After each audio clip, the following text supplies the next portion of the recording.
In South Sudan, the project will help strengthen the functions of the harmonized system units, improve the operational capacity of customs officers and clearing agents based on appropriate tariff rates.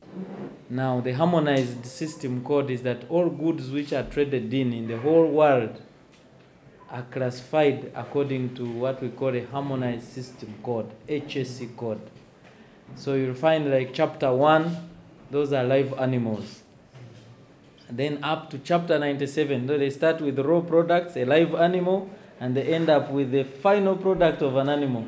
It can be a shoe. Uganda Revenue Authority and the National Revenue Authority of South Sudan are collaborating in fast-tracking the implementation of the project.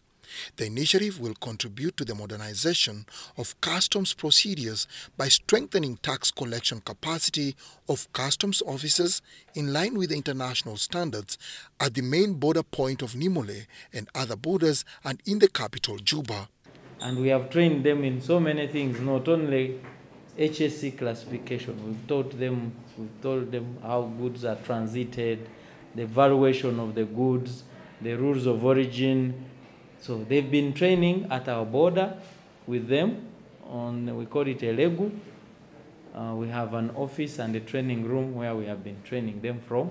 And then others have been coming to Kampala, here at headquarters, to look at our systems and how they work and how they can be interfaced. South Sudan, Africa's youngest nation, which has for decades relied on revenue from the oil and gas sector, is currently diversifying and setting up systems in order to reduce the dependency on oil for sustainable social and economic growth. It's very important that as members of the East African community and signatories to the World Trade Organization, that they have this harmonized system code.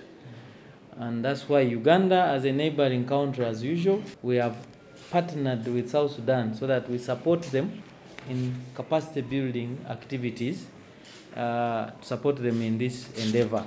In the recent months, the country has attracted potential investors targeting various sectors of the economy, the most recent being Tanzania, which had its trade and investment delegation visiting Juba last week. They have visited the Chamber of Commerce in Juba, which means they have some trade going on. We have some trucks, of course, coming from Tanzania. You can see the number plate only in Juba, which means there is a business coming from Tanzania.